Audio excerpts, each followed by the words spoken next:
Au milieu du Pacifique, des scientifiques ont enregistré un bruit sous-marin mystérieux et énorme. Qu'est-ce que cela pourrait être? Un monstre marin géant, un phénomène naturel inconnu ou peut-être même quelque chose d'extraterrestre? C'est exactement la question que se posent les scientifiques. Car avec le bloop, ils ont enregistré le bruit sous-marin le plus bizarre de tous les temps.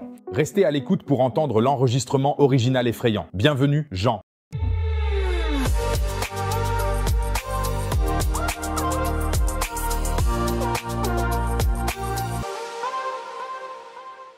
Avant de plonger dans les profondeurs de l'océan, une courte demande de ma part. Si tu es aussi fasciné que moi par les mystères de l'univers et de la mer profonde, n'hésite pas à cliquer sur le bouton d'abonnement, tu ne manqueras plus aucune découverte passionnante et tu m'aideras à atteindre mon grand objectif de 100 000 abonnés, et il n'en manque plus beaucoup. Et maintenant, c'est parti pour notre plongée dans le royaume du mystérieux bloop. 1997 n'était pas seulement l'année où Titanic est sorti au cinéma et nous a tous fait croire que nous pouvions voler sur des coques de navires. C'était aussi l'année où les hydrophones de la National Oceanic and Atmospheric Administration des États-Unis, ou NOAA, ont enregistré un bruit extrêmement étrange. Ce bruit était si fort et si étrange qu'il a vraiment laissé les scientifiques perplexes pendant des années. Imagine que tu es sur la plage et que tu entends tout à coup un bruit grave et prolongé. Bloop. C'est à peu près comme ça que le bruit sonnait, mais sous l'eau et incroyablement fort. Christopher Fox de la NOAA a expliqué dans une interview à CNN « C'était bien plus fort que les cris connus de n'importe quel animal sur Terre. » Pour vous donner une idée du volume, le bloop a été enregistré par des hydrophones situés à plus de 5000 km. Ce serait à peu près comme si tu éternuais à Paris et qu'on pouvait encore l'entendre à Dubaï. Mais quel bruit cela pouvait-il être en rapport avec Neptune? Les scientifiques étaient d'abord face à un mystère. Fox a dit à ce sujet « Une telle signature acoustique ressemblait à celle d'un animal vivant. Mais nous ne savons pas quel animal pourrait émettre un son aussi fort. » Bien sûr, les baleines peuvent être assez bruyantes. Le cri d'une baleine bleue peut atteindre jusqu'à 198 dB. Un jet atteint environ 150 dB. Mais le bloop était encore plus fort. Je dirais qu'on écoute l'enregistrement original. Écrivez-moi ensuite dans les commentaires ce que vous avez pensé en l'écoutant.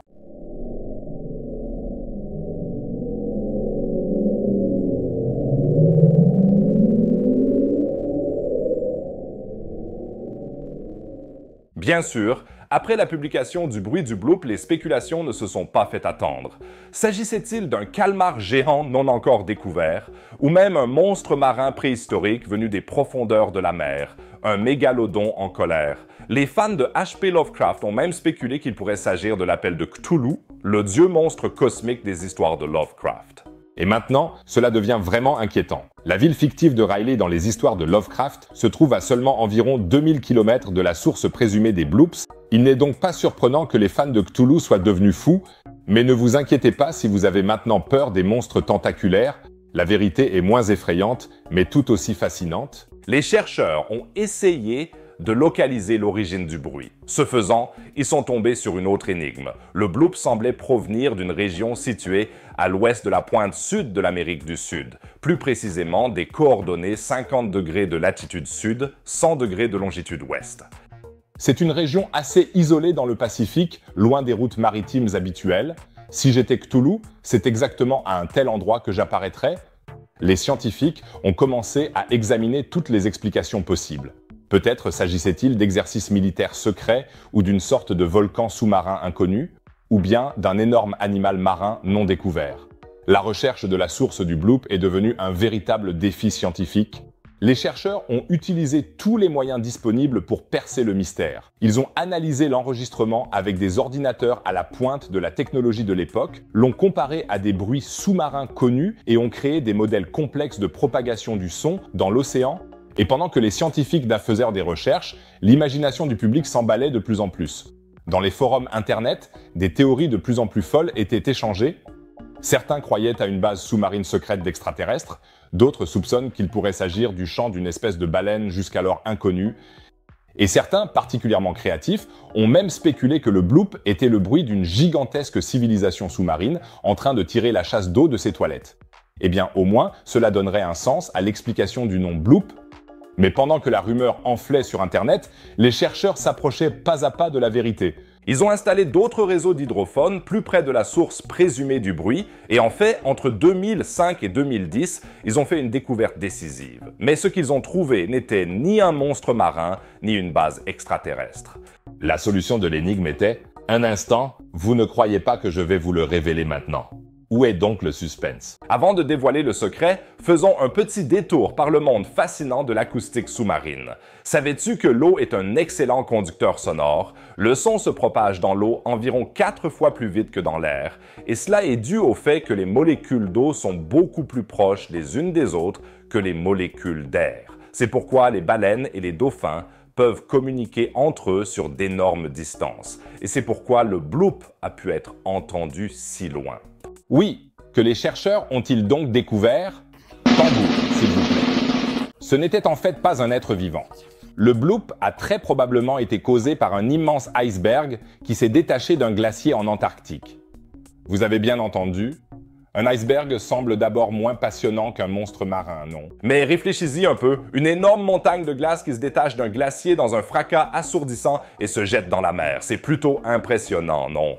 Los investigadores llegaron a esta conclusión al registrar sonidos similares durante el colapso del iceberg AA cerca del territorio británico de ultramar de Georgia del Sur. Ces bruits avaient une ressemblance étonnante avec le bloop. Robert Siak de la NOAA explique « Les tremblements de glace ont des spectrogrammes similaires à ceux du bloop, ainsi que l'intensité sonore nécessaire pour être détectée à une distance de plus de 5000 km. » Et tu sais quoi? Cela correspond parfaitement aux coordonnées d'où le bloop semblait provenir. En effet, la région, située entre le détroit de Bransfield et la mer de Ross, est connue pour ses mouvements de glace. Le Cap Adair, une autre source connue de signaux cryogéniques, se trouve également à proximité. Mais comment un bruit aussi fort se produit-il lors de la rupture d'un iceberg? Imaginez que vous laissez un glaçon tomber dans votre boisson, ça fait blop. Maintenant, imaginez un iceberg qui est des millions de fois plus grand que votre glaçon. Quand il tombe dans la mer, ça ne fait pas blop, mais bloop. Sérieusement, lorsqu'un énorme bloc de glace se détache d'un glacier, d'énormes forces se produisent. La glace se brise, se fend et se déforme. Cela crée des vibrations qui se propagent sous forme d'ondes sonores à travers l'eau. Et comme l'eau, comme nous l'avons appris, est un si bon conducteur sonore, on peut entendre ces bruits sur de très longues distances. Maintenant, vous vous demandez peut-être, mais Tim, si c'est le cas, pourquoi n'entendons-nous pas constamment des blobs? Bonne question. La réponse est que nous les entendons en réalité. Cependant, la plupart de ces bruits ne sont pas aussi forts et uniques que le bloop original de 1997. Il doit provenir d'une rupture de glace particulièrement importante et spectaculaire. Peut-être que Cthulhu avait simplement besoin de beaucoup de glaçons pour une fête rituelle ou quelque chose comme ça, mais même si nous savons maintenant que le bloop a probablement été causé par un iceberg, il reste un phénomène fascinant. Il nous rappelle à quel point nous en savons peu sur les profondeurs des océans. Je veux dire, nous avons exploré la Lune et envoyé des rovers sur Mars, mais les eaux profondes à notre porte sont encore un mystère à bien des égards. Et qui sait, peut-être qu'il existe encore des calmars géants non découverts? Ou d'autres créatures fascinantes en bas. Ce n'est pas parce que nous avons trouvé une explication au bloop que l'océan n'a plus de secrets. Au contraire, plus nous explorons, plus le mystère s'épaissit. Alors les gens, gardez l'oreille ouverte, on ne sait jamais d'où viendra le prochain bloop. Peut-être oui, en Égypte, car là-bas, des chercheurs chinois ont découvert des bulles de plasma mystérieuses au-dessus des pyramides de Gizeh. Je sais, ça a l'air tout aussi fou, mais c'est vrai. Ce qu'il en est, et si des extraterrestres sont impliqués, vous le découvrirez en cliquant sur la vidéo affichée en haut à droite. N'hésitez pas à y jeter un œil, c'est très passionnant. Et n'hésite pas à jeter un coup d'œil à la chaîne et aux autres vidéos, il y a encore beaucoup de sujets passionnants. Chaque clic aide aussi la chaîne. Sinon, je te dis à la prochaine vidéo. Bonne chance les gars!